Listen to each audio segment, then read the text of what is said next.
Bom, estou aqui com o Acácio Augusto. Dispensa apresentações. Quem quiser saber mais sobre o Acácio tem outro telefonemas bem extenso com ele, onde ele explica a sua história, suas ideias, sua pesquisa. E na descrição também tem mais informação. Vamos direto para a conversa. Acácio, primeira pergunta é a sua vida na quarentena, como que tá, né? Você já até me falou que não considera que é uma quarentena. Como que faz essa diferenciação pra gente? Não, assim, isso vale, acho que, para o Uhum. Brasil todo, embora nós estejamos, né, no epicentro da epidemia no Brasil, que é São Paulo, né? Quer dizer, Exato. o estado de São Paulo, a cidade de São Paulo. Mas, assim, eu estava dizendo que, por enquanto, eu estou relativamente tranquilo, porque eu não me considero em quarentena por dois motivos. Um técnico, né, que é o que eu estava te falando, que é a gente não está de quarentena, o que está sendo praticado e recomendado é uma espécie de primeira fase, que é chamada de isolamento social, quer dizer, isolamento social ou afastamento social, o que Uhum. significa que está todo mundo em casa, há uma recomendação redobrada com os chamados grupos de risco, mas você pode sair de casa, vai no mercado, enfim. Sim. E fora que assim, né? Quer dizer, tem toda uma questão de pessoas que não estão podendo ficar em casa, né? Porque tem que É, tem gente trabalhar, fazendo pequeno porque. serviço, trabalhando de Ah, fato, né? não, e coisas horríveis, assim. Eu tenho um amigo de infância que é carteiro há 20 anos e os Correios. A única coisa que eles fizeram foi tirar a obrigatoriedade de assinatura no recebimento de um pacote, mas assim, não estão dando luva, não estão dando máscara, né? Que são recomendações elementares de qualquer especialista, inclusive que Sim. funcionaram muito melhor em países como a Coreia do Sul, né, e a China, do que propriamente o isolamento, porque o isolamento é uma medida emergencial prévia para que a doença não se espalhe tanto, né? Pelo menos até onde eu tô Sim. onde eu li sobre isso. Mas enfim, então, nesse sentido, então, assim, eu não tô nessa noia mental, né? Assim, faz uma semana mais, acho que uma semana e meia que eu não saio de casa. Sim. Mas, mentalmente, eu tô pensando assim, bom, se eventualmente eu precisar sair, eu saio, né? Tomando todos os cuidados, obviamente, mas eu saio por motivo de força maior, digamos assim. E a outra Sim. coisa é que eu acho que. Quer dizer, eu acho não, né? Pelo que a gente tem lido, pelas experiências da Itália, da Espanha, Uhum. principalmente, né? A coisa vai piorar muito, inclusive a ponto de se declarar quarentena efetivamente quando se torna é, quase crime sair de casa. Então, Sim. e aí eu acho que assim, quem tá já. E eu acho que é uma questão que até tem se falado, mas tem que reiterar mesmo. Né? Acho que além de todas as questões, esse campo da saúde mental das pessoas vai dar uma bagunçada, já tem gente bastante preocupada com isso. Então, assim, pessoalmente. E a outra coisa, né, enfim, é que, cara, eu tô meio acostumado a trabalhar de casa, né? Eu sou pesquisador, tipo, né, enfim, outro dia um amigo Eu tava também. brincando assim, finalmente as pessoas vão experimentar o que é escrever um doutorado, né? Tipo, isolamento social, pânico, medo do futuro, enfim. Mas isso atinge uma camada muito restrita, né, da sociedade brasileira, Sim. mas é, então, assim, pessoalmente eu tô assim. E de resto, eu costumo ser uma pessoa. Eu pratico uma espécie de pessimismo otimista, né? Então, por exemplo, Uhum. eu tenho uma mãe que é paciente oncológica, ela acabou de terminar um tratamento de quimioterapia e radioterapia. E aí, os meus irmãos, eu tenho dois irmãos, uma irmã mais velha e um irmão mais novo. E eles todos assim, preocupados com o que a gente vai fazer. E eu sou sempre aquele cara que fala assim: ó, não, peraí, precisa fazer isso, precisa fazer aquilo tal. Então, basicamente, eu tô assim, trabalhando, e aí, assim, tem uma coisa que eu não consigo não ser assim, é meu trabalho, mas também é meio que eu faço da vida, que é acompanhar a coisa, né, o máximo possível, especialmente no que diz Sim. respeito aos temas que eu pesquiso. E aí tentando me manter inteiro, porque, né, amigos, parentes, tal, eu quero ser a pessoa, eu tento ser a pessoa que quando começar a dar muita merda, porque eu acho que vai, eu tá inteiro. Mas é difícil, né? Porque, enfim, eu já tô meio cercado por isso. Um grande amigo que é espanhol, vive em Sevilha e que era companheiro de uma amiga que estudou comigo, uma amiga de quase 20 anos. Uhum. Ele morreu disso, e assim foi. Esse dia foi há uns 4 dias atrás que ela me mandou a notícia. Foi bem dose, porque na hora eu pensei assim, puta, a gente vai começar a receber esse tipo de notícia, inevitavelmente, né? De gente próxima, enfim, de parente e tal, Sim, sim, sim. pelo que se coloca. E eu já tenho um amigo, o Tive essa Flávio sua Galvão, que experiência. que está internado no Hospital das Clínicas. Então, assim, eu não tô com o pânico da quarentena. Até porque, assim, eu tô me mantendo em casa porque eu acho que é a melhor coisa a se fazer nesse momento, entendeu? Mas eu Sim, sim. não vou me submeter a nenhum tipo de autoridade que vai dizer isso para mim. Mas. E aí tem isso também. Então, assim, na minha cabeça, eu não fico remoendo. Alguns amigos me falaram isso, né? Pô, é foda, sentir que não dá pra sair mais tal. Cara, se eu precisar, se eu achar que é necessário, enfim, eu vou sair de casa sim. Mas então por isso, assim, eu tô acompanhando muito, tá uma doideira, porque para quem é trabalhador da educação, de repente acreditaram que de uma hora para outra você podia transformar tudo que você fazia presencialmente em EAD. Então, meu, são 300 reuniões. Você agora vai ter que, da noite por dia, se virar nos 30 e fazer aula gravada, que eu acho que é um dos problemas que tem que se discutir em relação ao que a gente está vivendo, porque já Uhum. existia uma pressão muito grande de empurrar o EAD, principalmente para ciências humanas e principalmente na universidade pública, que é onde eu trabalho. E eu acho que é uma disputa política aí que a gente tem que marcar passo. Então, Não perdem eu tempo acho que nem eu vou. na crise, né? Não, porque assim, a gente tem que tomar muito cuidado, porque há um histórico bem consolidado de medidas que são tomadas em períodos de exceção e ficam, né? Então, é assim, eu tô resumindo, né, como tá minha quarentena. Eu tô mais apreensivo com o mundo do que comigo, entendeu? Porque Sim. tem toda uma coisa que, do ponto de vista bem pessoal, assim, primeiro porque eu sempre me lembro, é um exercício meio estoico, é uma coisa que o Camus retoma também. Eu costumo sempre me lembrar que eu sou mortal, quer dizer que eu vou morrer, e, enfim, né, como diria o poeta, de susto, de bala ou vício, né? Eu, infelizmente, tenho um histórico um pouco acima da média de experiência com a morte, assim, com a morte em volta, tal. Então a morte Uhum. não me é uma coisa estranha, né? E nem é uma coisa que me causa desespero. Então eu procuro ser pragmático diante dela. E o segundo, porque eu tô assim, quanto mais eu acompanho, mais eu fico preocupado com o mundo que vai surgir dessa O crise pós, né? planetária. Não, na verdade não é nem um pós, cara, é um durante que vai virando pós, entendeu? Sim, um durante É, muito continuidade. Vai ser longo, né? Não é é, 6 meses, né? ele vai com certeza mudar coisas radicalmente na economia mundial, na política mundial. Eu estava outro dia conversando também e falando assim, bom, que eu me lembre, eu era muito novinho quando estourou os, os casos de AIDS, né? Anos 90 ali, entre meus 10 e os meus 20 anos, mas comecinho, né? Gente morrendo, tal, aquela coisa, aquele estigma, não se sabia muito bem se você pegava tocando ou não.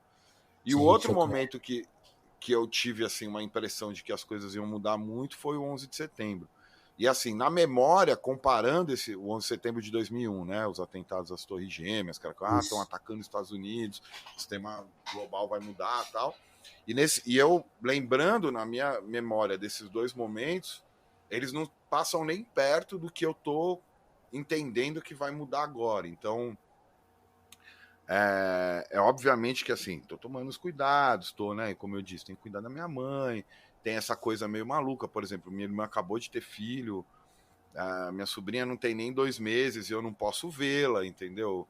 Sim. Mas eu tento não focar nessas coisas por conta disso que eu brinquei, que é uma espécie de pessimismo otimista, que é assim, cara, se eu começar a pirar, por exemplo, que tem já 2 semanas que eu não vejo minha sobrinha, quando completar Te um afunda, mês, eu né? já vou estar completamente louco. Então, eu estou tentando aplicar esse tipo de fármaco, sabe? É uma espécie de veneno que eu fico tentando dosar para nem ser muito, Ó, quer dizer, para eu não ignorar a situação, mas também não te paralisar, ser né?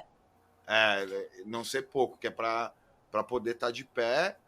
E isso, né, cara, é meio, vai parecer até meio frio da minha parte, mas para quem como eu já tem mais de 20 anos pesquisando política no mundo, política de segurança. Nenhuma novidade, né?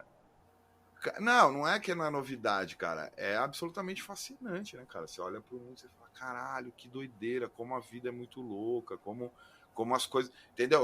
Por exemplo, Ah, não entendi o que você é, quis dizer. Tipo, é um processo muito relevante de se acompanhar ao vivo, né? Tipo, de fato é interessante, né?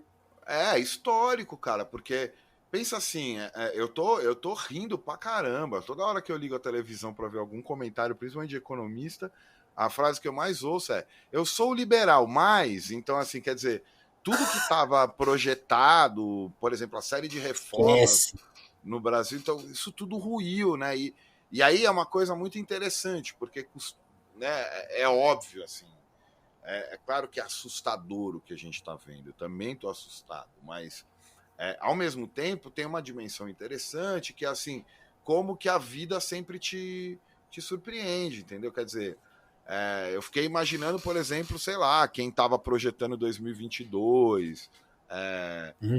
esse governo mesmo achando que ia tratorar com um monte de reforma, a coisa toda mudou, que pode ser inclusive pior, né? Quer dizer, eles podem, por conta disso, passar reformas muito piores, mas meu problema do ponto de vista da análise não é nem se vai ser bom ou ruim, eu não quero fazer julgamento moral.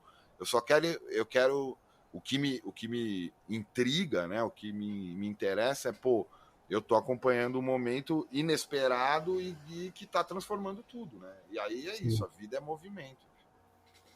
E aí, e aí, isso já cola na segunda pergunta que eu tinha pensado em te fazer, né? Você até fez essa piada no Twitter e eu achei muito relevante, porque assim como você discutiu, né, como o liberalismo rui, como o economista liberal muda de argumento em um segundo na TV, a gente vê Uhum, a firmeza que as pessoas têm no Estado, né, essa dificuldade em avaliar o que é o Estado de fato, né, qual que é a importância dele, a relevância dele e a que interesses ele trabalha, né, a quem ele trabalha, né, uhum. e é meio chocante, né, porque agora meio que tá todo mundo vendo, ou até querendo não ver, como a coisa não funciona, e o que funciona tem estratégia, tem plano, as pessoas estão vendo as formas de conter a crise, a pandemia tem várias formas, tipo assim, sei lá, o que aconteceu na Itália mal sucedido, na Coreia do Sul bem sucedido. Por que todo mundo não segue o exemplo bem sucedido, né? Tipo, a gente vê tudo exposto, né? Uhum. Eu queria que você fizesse essa crítica assim ao Estado, né? Tipo, o que você gostaria de pôr assim na cabeça das pessoas nesse momento, se Não, fosse então, possível? de um lado, cara, é assustador, né? Porque mesmo no. Porque assim, pra gente falar disso, a gente tem que dar um passinho para trás, né? Que é assim, a gente tem que lembrar, toda vez que eu tô, enfim, dando entrevista, conversando, fazendo podcast sobre isso, eu tô insistindo nessa ideia. O mundo Uhum. já estava à beira de um colapso, ele nem precisava de um vírus. Né? Seria Quem corrupto. acompanha o noticiário, para ficar em 2 exemplos, poderia dar outros. Quem acompanha o noticiário econômico, primeiro exemplo, sabe que assim as revisões de crescimento mundial estavam sendo toda hora rebaixadas, porque acreditou-se que finalmente o mundo estava saindo de tudo que foi causado pela crise de 2008 e estava se constatando que não tem espaço para crescer e uma hora essa coisa estourar. Né? Eu não sei se eu Uhum. ouvi alguém falar ou se eu sonhei com isso, mas assim, é como se o copo já tivesse transbordado E o vírus foi a gota d'água para um sistema que já estava à beira do colapso. Foi um empurrão no copo, né? A segunda coisa é que, e isso a gente muito mais competente do que eu para demonstrar, mas o próprio vírus pode ser entendido como parte de um colapso ecológico, né, ambiental, que já se anunciava. Né? Ele encontra um mundo que já estava à beira de catástrofes, né, digamos assim. Quer dizer, à beira não, já estava vivendo catástrofes ligadas à Sim. urgência climática, né? Que já, inclusive, 2019 foi isso, né? e os especialistas já, inclusive, já estavam mudando o nome de mudança climática para urgência climática, porque isso já estava acontecendo. Então, eu acho que dar esse passo atrás é entender que, assim, primeiro, é bastante, até desesperador, pelo menos do ponto de vista, né, anarquista, ver que as pessoas não entendem que esse sistema estatal e capitalista que produziu esse desastre até aqui, porque, enfim, o vírus, né, a vida lá que produz a doença, obviamente ela não foi produzida, enfim, não é teoria da conspiração, mas assim, os efeitos do vírus, ele não, né, a pandemia, por exemplo, né, ela não Sim. é uma causa do vírus, ela é uma causa do tipo de interação social que a gente tinha, Total. né, metrópoles superaglomeradas, incapacidade de atendimento em massa de pessoas e assim por diante. Então, primeiro eu acho bizarro como que quando vem a pandemia, que foi declarado outro dia, né, oficialmente a OMS declarou pandemia no dia 11 de março de 2020, ou seja, a gente está no dia 27, a gente está há São 2 16 dias. semanas. É. A gente tá, então, assim, Pouco muita mais de água 2 dá pra, semanas. muita água vai passar debaixo dessa ponte. Mas a questão é, como que diante da declaração da pandemia, as pessoas, ao invés de pensar assim, porra, foi esse modo de vida estatal capitalista que nos trouxe até aqui, tá aí um bom motivo para a gente questioná-lo? Não. Elas começam a olhar para o Estado como um grande salvador disso tudo. E aí a brincadeira é, bom, não bastasse o Estado, né, o regime hierárquico de dominação e exploração moderna, ter sido o produtor de tudo isso, ele está mostrando o quanto que essa burocracia centralizada ela é muito ineficiente em tratar dessas coisas. Né? Quer Uhum. dizer, eu acho que se a gente estivesse trabalhando, né, como por exemplo saiu lá teve até um esforço de um pessoal anônimo de traduzir o manual anarquista para o coronavírus da Crime Think, que são dos companheiros lá dos Estados Unidos.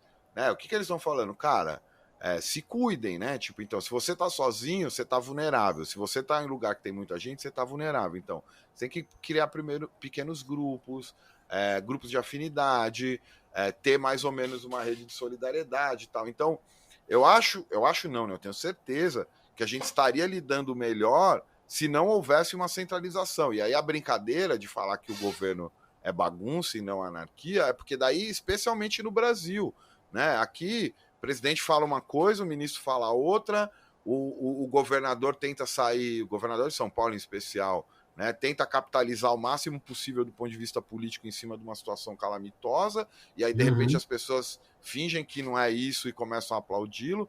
Então, eu não consigo imaginar um cenário mais didático para mostrar o quanto que a vida governada é uma vida caótica. E aí uma última coisa e foi Diga. uma coisa que no comecinho da pandemia eu conversei numa pré-gravação com o Barba, no primeiro episódio lá do nosso Anarquia em Movimento, que assim, cara, a primeira coisa que me bateu quando eu vi que isso ia acontecer é falar, cara, que merda, né, cara? A gente não tem domínio nenhum sobre a nossa vida.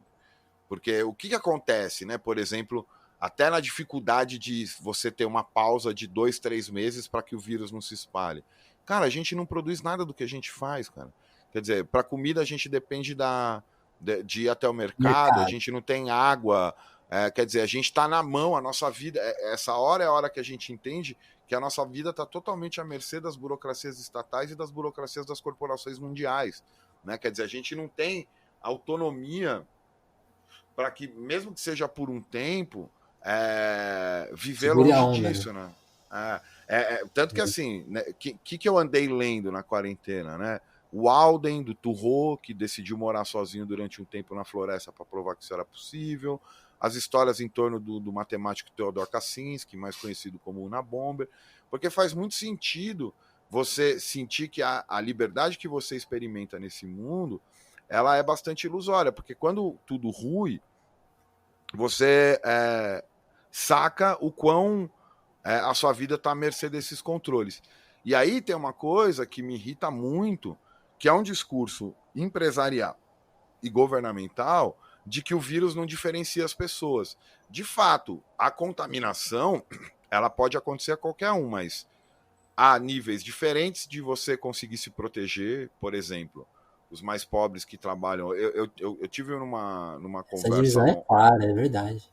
Porra, cara, eu tive numa conversa ontem, cara, com o pessoal do coletivo Maria Lacerda de Moura, são dos companheiros anarquistas lá do Rio, e Uhum. uma militante, Jéssica, que mora ali na favela da Mangueira, ela falou assim, ó, aqui na favela, sair de casa tem sido a resistência. Por quê?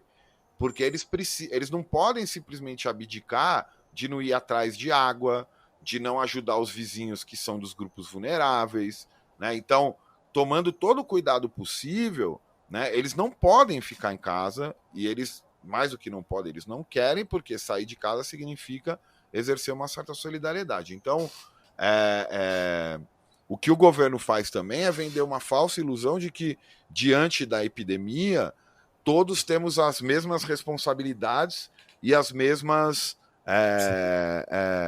Condições, né? E os mesmos direitos. E na verdade, não, né? Por exemplo, se falou muito em taxação de fortuna, que seria uma ideia maravilhosa, né? Mas isso não passa, e de repente passa um auxílio que já estão chamando de renda cidadã, mas renda cidadã emergencial, quer dizer, esse é o tipo de exceção que muito provavelmente não vai continuar existindo depois da crise, Com certeza.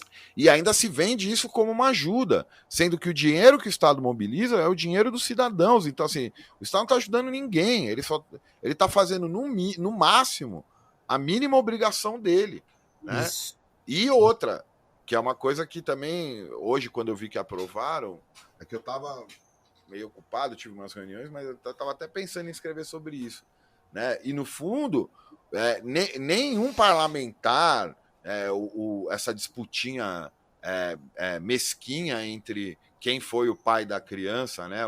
Sim. A Quem Câmara que. dos Deputados ou o governo executivo, nenhum dos dois está pensando nas pessoas, eles estão pensando do ponto de vista imediato no dividendo eleitoral que eles podem tirar disso, e mais, do ponto de vista mais estratégico, eles estão pensando uma coisa simples, que é, se eles não derem essa ajuda para as pessoas vão querer tomar as coisas por elas mesmas. Então, no fundo, isso não é uma ajuda, isso é um freio, né, no que poderia acordar as pessoas do nível de exploração que elas vivem, né? Sim. Tanto que essa coisa bastante não rigorosa que tem se dito nos comentários de TV, de que isso poderia nos levar de volta a uma espécie de keynesianismo, o que é uma grande bobagem, mas mesmo que isso fosse verdade, é preciso lembrar que o Keynes foi apenas um sujeito que salvou o capitalismo dos capitalistas, né? Quer dizer, quando o capitalismo não aguentava mais, o Keynes foi lá e tipo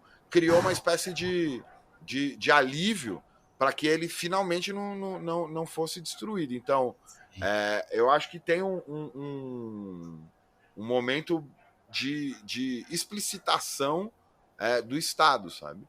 Sim. Não, De, isso que de, você falou, do que é do essa que é do que é esse domínio estatal, do que é a vida tá na mão do Estado, sabe? sim. Essa função de freio que você falou, ela é muito. Lógico, isso que eu estava te falando, é difícil a gente perceber isso, né? Mas é inevitável a gente tentar ir atrás de uma leitura mais correta, né? Porque é isso, tipo, ó, em 2 meses vai ter revolta social, caos. Uma medida que nunca passou, nunca foi levada a sério, né? Tipo, só lembrar do Suplicy mesmo, né? Sempre era uma. Tipo, parecia causa de louco, né? E aí o negócio É, passa não, a tanto pouco que o de caixa, Suplicy ele era alvo de piada com isso, né? sim. E foi uma vitória política dele. Eu até fiquei, defendi, né? Tipo, é tão louco que a vitória política do Suplicy veio no governo Bolsonaro, né? Tipo, É, né? Você vê como a obviamente não coisa é é só surpreendente, isso, né? né? Uhum. Exato. Acaso, queria que você contasse dessa hashtag que você tá lançando, né? Tipo, crise da encruzilhada. Tem conversa com essa questão de percepção, e até essas É, tá. diferenças sociais que estão explícitas. Porque eu só queria comentar mais uma diferença social que a gente está vendo, né? Tipo, no Brasil, os primeiros infectados foi uma classe mais alta, blogueiras, né? E aí é muito engraçado a gente ver no Instagram, e acho que todo mundo vê isso, da pessoa mais pobre que tem acesso ao celular ao mais rico, lógico. Mas você vê as pessoas passando as suas quarentenas em mansões. Então, tipo, a saúde mental de uma pessoa que tá numa casa gigante, com piscina, distração eletrônica, tipo, é outra, né? Uhum. E ela impacta quem tá lá, tipo, na minha casa eu tô com quatro paredes, vendo TV e acabou. E aí tem a menina que tá saindo de casa para buscar água, né? Mas o que se faz da hashtag? Não, então, tem a ver com o que a gente estava falando, né? Quer dizer, eu tô falando de. Eu comecei a. Foi quase uma brincadeira, né? Da crise encruzilhada. Primeiro, porque assim, a gente vive, no mínimo desde 2008, num governo de crise, né? Quer dizer, um governo que vive da crise. A Sim. crise, até a emergência da racionalidade neoliberal, ela era uma espécie de momento que se vivia onde inclusive havia, e aí começa a ideia de encruzilhada, né? Onde você vivia a possibilidade de mudança radical ou de renovação das formas de dominação e exploração dentro do capitalismo, né? Isso até mais ou menos anos 70. E de lá para cá existe inclusive uma produção de crise como a própria forma de governo. Só que uma crise dessa magnitude, né, ligada a uma pandemia, ela nos coloca duas possibilidades, né? Que é o quê? Primeiro, a possibilidade de se repensar completamente o modo de vida que nós temos. Tipo, ó, cara, Uhum. vocês estão entendendo que não dá certo? Vocês estão entendendo que a forma como a gente viveu até aqui é uma forma suicidária, insustentável, né? Porque não é possível que não se possa ter uma saída que não seja morrer milhões e milhões de pessoas, entendeu?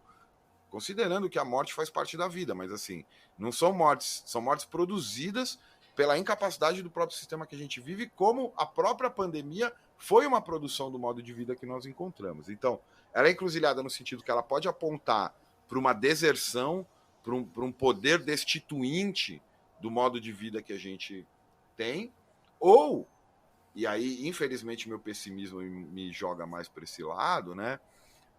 A instauração de um novo regime securitário muito mais É um brutal do que a gente embrutecimento, né? estava vivendo É, aqui. Então, a sim. encruzilhada que eu falo é essa, e óbvio, né? Além disso, que é a parte mais racional da ideia, ela também tem a ver com essa coisa que é meio paradoxal, né? Para quem pensa de um ponto de vista da transformação, é, quando de repente a rua se torna um lugar onde a gente não pode. Um lugar onde a gente não, que a gente não pode habitar, né? Quer dizer, o Sim. sonho de parar a produção, de parar o mundo, de parar o capitalismo, de repente ele se dá não pela atividade, não pela força ativa de quem quer transformar a sociedade, mas se dá por uma força não inesperada que vem com esse vírus, e aí a gente não consegue fazer nada, né? É. Eu cheguei a discutir, por exemplo, sobre o dia 15, né? É muito fácil você simplesmente tratar o Bolsonaro como um lunático. Mas como eu não sou psiquiatra e nem psicólogo, o que eu vejo quando ele consegue colocar, mesmo que não sejam tantas pessoas na rua, mesmo diante da iminência dessa epidemia, isso é uma demonstração de força política gigantesca. Uma força política que nós não temos mais.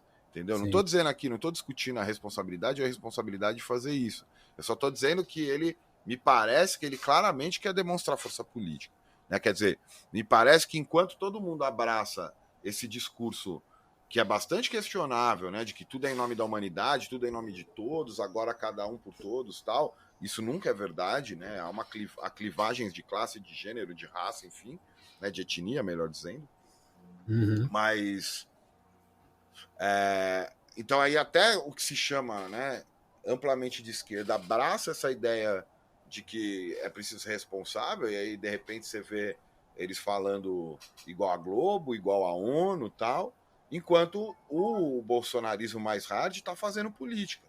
Não estou dizendo aqui que a gente devia fazer como eles, mas ele não está. E é uma outra estratégia, né? A rede de Ele, solidariedade é uma estratégia. Né? ele pode estar errado ou não. Quer dizer, o errado que eu estou dizendo assim, ele pode. Isso pode. A aposta dele pode estar. Né, o que eu costumo usar a seguinte analogia. É incrível, Uhum. e eu não imaginava que a tal ponto, né, como ele fez agora, mas assim.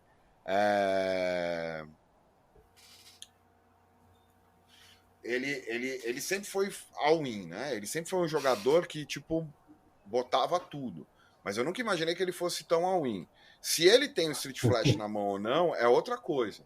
Mas que ele tá de novo all-in, ou seja, para ele, tem uma expressão que os antigos usavam, ele sempre trabalha numa coisa assim, calça de veludo ou bundinha de fora, entendeu? Quer dizer, ou ele vai sair, né, muito fortalecido de tudo isso, eu acho pouco provável, né? Ou ele vai ser esmagado, acho bastante provável. Meu medo é só o que vai substituir ele, né? E o mais provável hoje, a gente nunca sabe, eu não sou futurólogo nem Sim, astrólogo e sim. tal, mas é que, veja, olha que terrível. A força moderadora dessa radicalização do Bolsonaro seja justamente os militares, né? E aí a Sim. gente teria outro 31 de março, onde os quartéis sairiam às ruas para defender a legalidade e a democracia. Isso é Sim. arrepiante. Então, a encruzilhada é um pouco essa, né? Quer dizer, ou a gente usa esse momento, né, para destituir o Estado, as empresas, enfim, disso que ela possui sobre nossas vidas, ou a gente vai ser esmagado por um, eu não sei, né, o que vai ser, mas que com certeza, se eles vencerem, vai ser um mundo muito pior do que a gente vivia antes, isso eu não tenho a menor dúvida. É. E aí que acho que se dá justamente como ir nessa contramão, né? Tipo, que você mencionou, né? Acho que a contramão é justamente essa. O isolamento nessa hora, ele é providencial porque é obrigatório, né? Tipo, é a medida que a gente tem na mão para controlar as coisas. Né? Por exemplo, no Brasil não tem testes, né? Então, por exemplo, vamos supor que a gente já tenha pego, já tenha e nem tenha notado que pegou. A gente poderia ir pra rua trabalhar, né? Eu vi essa possibilidade que o Bruno Torturra falou numa live, eu fiquei pensando, tipo, a falta de testes, ela, ela ajuda a, inclusive nesse controle, né? Tipo, ó, na minha segurança eu preciso ficar em casa, então eu não posso trabalhar. E ao mesmo tempo tem toda a questão de subnotificação, né? Você não passa a sensação correta para as pessoas do tamanho da crise, da emergência, né? Mas ao mesmo tempo seria interessante a gente pensar nas possibilidades que não estão sendo vistas, né? De para Não, justamente cara, né, virar o jogo pro lado correto, né? Se é que talvez não tenha força política, mas acho que social é mais plausível, né? não, eu acho que assim, essa coisa dos testes, pelo que eu tenho lido, de novo, né, como um não especialista, eu não sou epidemiologista, nada disso, mas assim,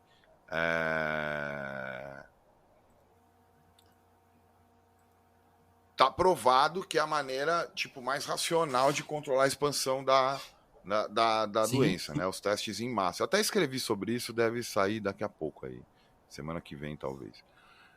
E que então assim seria muito mais racional testar em massa e fornecer equipamento de proteção e deixar a coisa acontecer mais ou menos num campo onde isso não produziria as mortes em massa como está acontecendo na Itália.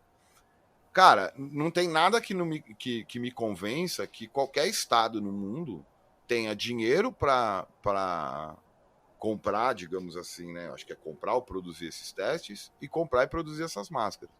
Quando eles colocam que eles não vão fazer isso, por exemplo, o governo brasileiro decidiu tratar todo paciente que apresente esses sintomas como suspeitas de Covid-19, né? E aí você tem menos precisão de quem você realmente deva isolar e coisa do tipo, fica muito claro que eles não estão nem um pouco preocupados na defesa da vida das pessoas, entendeu?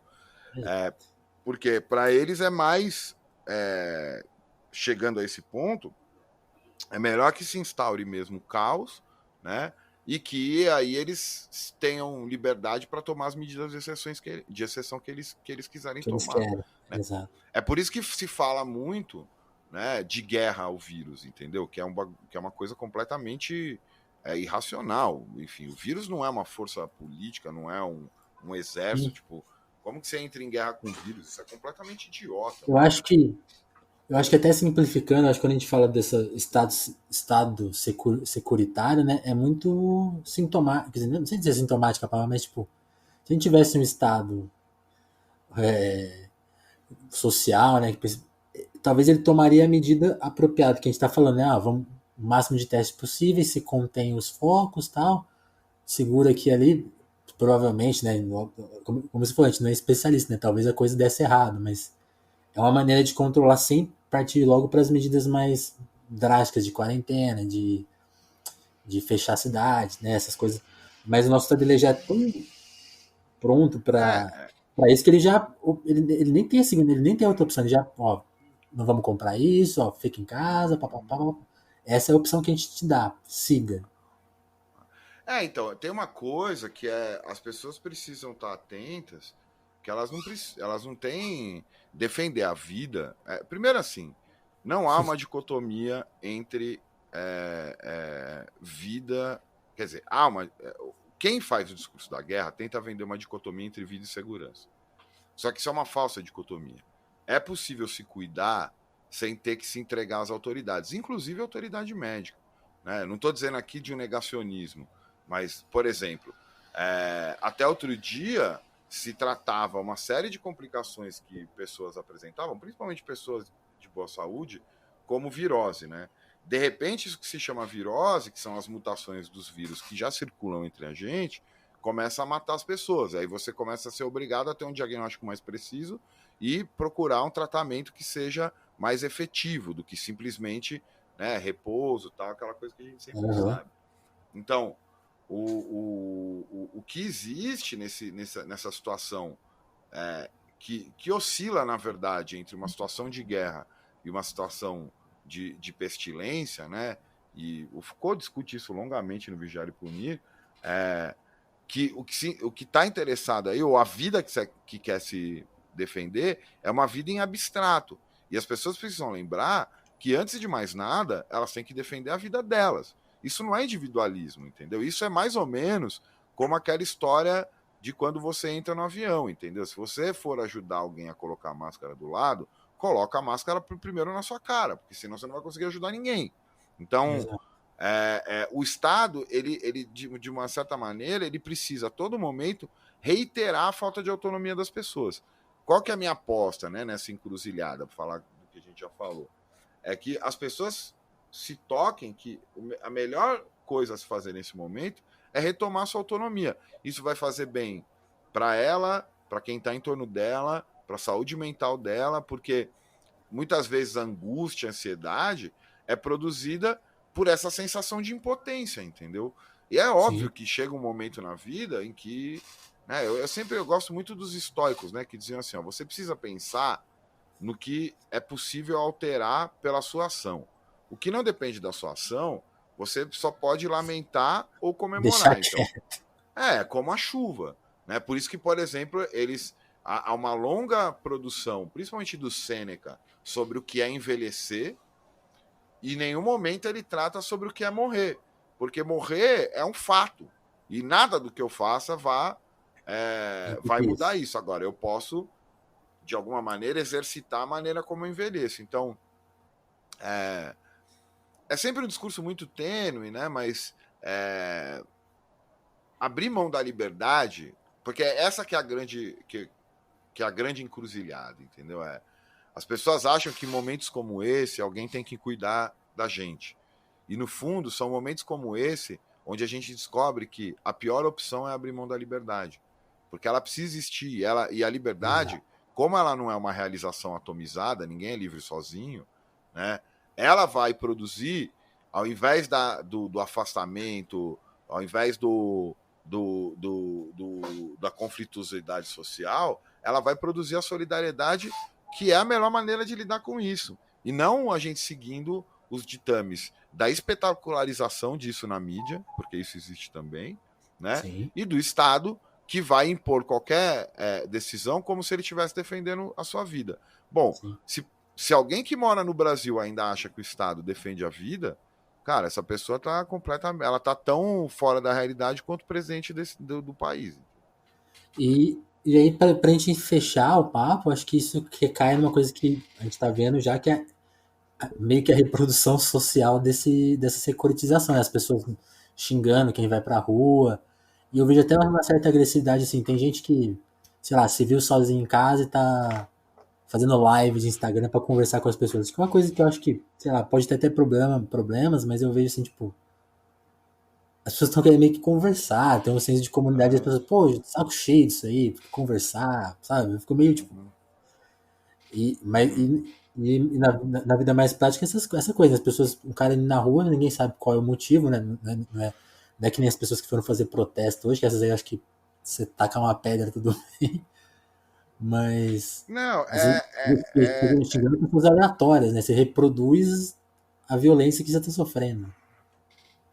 Então, mas não é só produzir a violência, não. Eu acho que tem duas coisas é, que vão derivar disso aí que a gente tem que ficar atento desde já. A Beleza. primeira delas é todo esse efeito no campo de securitizações, entendeu? Isso a gente já está vendo, né? Isso, por exemplo, os anarquistas da Federação Anarquista de Turim escreveram um texto muito interessante sobre o que eles viveram lá. E uma das primeiras coisas que eles falam, bom, por que continua se gastando milhões com as tropas do exército e os policiais quando esse dinheiro podia ser destinado para comprar testes e máscaras, né? Então já começa por aí. É uma escolha que o Estado faz nesse sentido. Então Bom, há um crescimento gigantesco dessa securitização e não se engane, não é para manter as pessoas em casa para o vírus não alastrar. É porque, de novo, a gente volta para a questão da encruzilhada, porque situações como essa podem produzir uma revolta social sem precedentes. E o que os senhores da ordem temem é isso, né? Sejam os empresários, sejam os militares, sejam os governantes. Então, ótimo. os controles securitários vão crescer enormemente como resultado dessa crise. O outro, que também tem a ver com a questão da segurança, porque passa pelos dispositivos de monitoramento, vai haver uma transformação na sociabilidade, inclusive nas relações de trabalho. Então, eu também concordo com você, eu não vejo nada de mal, né? Na medida em que as pessoas estão precisando ficar mais em casa, você usar mais, né, rede social e tal, mas ou Uhum. mesmo as soluções de ensino à distância que estão sendo usadas pelas instituições de ensino, seja do ensino médio, fundamental, seja do ensino universitário. Agora, isso pode produzir um crescimento das grandes corporações computo-informacionais sem precedentes, né, cara? E isso a gente precisa tomar cuidado, porque a imposição, por exemplo, do home office, né, pode virar pode abrir um caminho sem volta do tipo, ah, pô, é mais barato, é melhor, né? E aí, como que Continua vai ser? Tanto funcionando. É.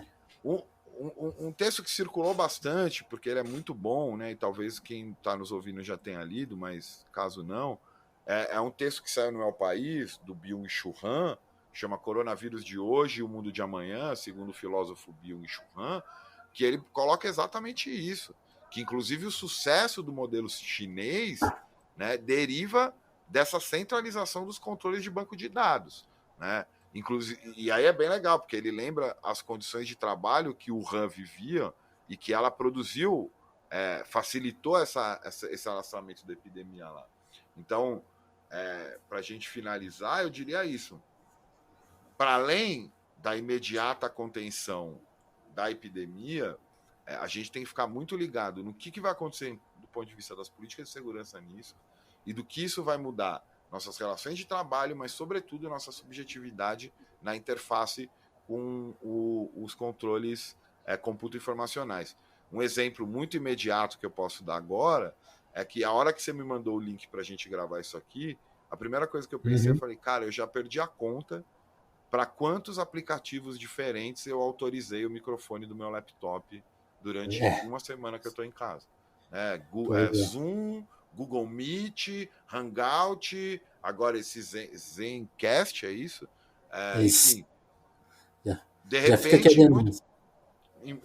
de repente, em muito pouco tempo, os dispositivos de todas as pessoas vão estar com seus microfones e câmeras muito mais expostos do que eles já tiveram. Porque eu duvido, como todo mundo sabe, como todo mundo faz, que alguém tenha lido os termos de privacidade disso. Então, essa é a encruzilhada, entendeu? Infelizmente, nesse momento, eu acho que a gente está pendendo para o pior lado delas. Mas Sim. tudo pode mudar, né? A gente sabe que a rua em encruzilhada é, no Brasil, pelo menos, território de Exu. Então, vamos ver se, de repente, seu Zé Pilintra ou seu Tranca-Rua Se dá consegue bom. reverter esse jogo aí pra gente. Não, eu acho que só para pontuar, eu acho que o que você falou é o mais correto, assim. Realmente não pode, a gente nunca pode abdicar desse. Eu não sei se existe um consumo. É difícil falar em consumo crítico, né? Mas a gente realmente tem essa questão da internet no Brasil, né? Ela escrever na internet hoje, os espaços de redes sociais mesmo são todos controlados, os aplicativos são controlados. É o mesmo controle que a gente vê, por exemplo, você não consegue fazer comida em casa e você não consegue produzir nenhum tipo de comunicação que não passe por outros meios que não são seus, né? Tem o mesmo tipo de Uhum, controle. uhum. Mas ao mesmo tempo é isso, né? Tipo, a gente vê o WhatsApp ocupado pela extrema-direita, né? Será vale a pena ocupar esse espaço? Vale a pena criar outros espaços? É conflituoso mesmo, né? E a gente A tem gente que ser libera o colocado. microfone para tentar falar alguma coisa, mas é lógico, né? São as duas coisas ao mesmo tempo, correndo. Sim, sim. A Cássio, eu queria te agradecer. Eu acho que. Eu até pedi pra você, dá uma fala final, mas acho que você falou bem dessa questão de observação e de cuidar, de cuidado próprio, né? Olhar para a comunidade, para sua comunidade ao redor, para si e ficar atento, né? Não ler tudo de bate pronto, né? É a coisa mais óbvia que E não pode falar. aceitar toda a solução só pelo argumento de autoridade que justifica ela, né? Sim. Seja para vida social ou para vida privada, né? Sim, exatamente. Exato. Cássio, te agradecer então, valeu pelo papo. Qualquer coisa a gente volta a Valeu, conversar aí, vamos ver Vinicius. como essa coisa vai correr, né? Tá bom, Mas até acho que é uma boa mais. análise inicial. Boa, valeu.